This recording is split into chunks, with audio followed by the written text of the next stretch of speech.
Hello শিক্ষার্থী বন্ধুরা, কেমন আছে সবাই? আশা করছি প্রত্যেকে ভালো আছো। বন্ধুরা, আজকের এই ভিডিওতে জাতীয় বিশ্ববিদ্যালয়ের 2023-24 শিক্ষাবর্ষের ডিগ্রি পাস কোর্সের ভর্তি সংক্রান্ত আপডেট তথ্য শেয়ার করব।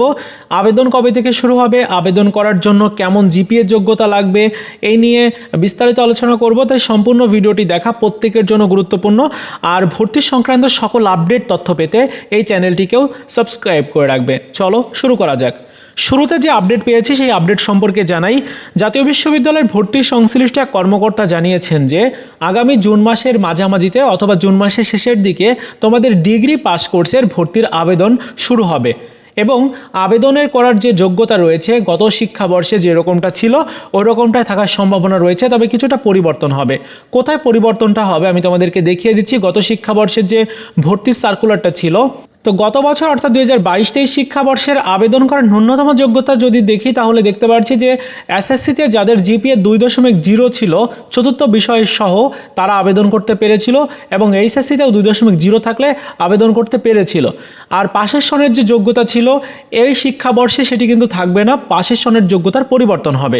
পরিবর্তন হয়ে এই 2018 সালের এটা থাকবে না। যারা 2019, 20 এবং 2021 সালে এসএসসি বা সমানের পরীক্ষায় উত্তীর্ণ হয়েছে এবং 2021, 22 এবং 2023 সালে এইচএসসি বা সমানের পরীক্ষায় উত্তীর্ণ হয়েছে তারাই আবেদন করতে পারবে। এবং যারা 2020 অথবা 2018 সালে এসএসসি বা এইচএসসি পরীক্ষায় উত্তীর্ণ হয়েছে তারা কিন্তু আবেদন করতে পারবে না। সো থার্ড টাইমারদেরকে অবশ্যই সুযোগ দেওয়া হবে, তবে প্রতি শিক্ষাবর্ষে এই পাশের সনের যোগ্যতার পরিবর্তন হয়ে থাকে এবং এটারও ব্যতিক্রম হবে না, এবারও পাশের সনের যোগ্যতার পরিবর্তন হতে যাচ্ছে।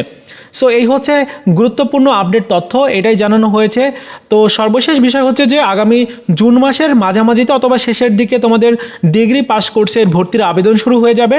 আর ভর্তির বিজ্ঞপ্তি কবে প্রকাশ করা হতে পারে এই নিয়ে মিটিং হবে, মিটিং শেষেই এই বিষয়টি জানানো হবে। সো পরবর্তী আপডেট পেলে আমি তোমাদেরকে জানিয়ে দেবো। আপাতত এতটুকুই জেনে রাখো। ভিডিওটি ভালো লাগলে লাইকস, কমেন্টস বন্ধুদের সাথে অবশ্যই শেয়ার করবে।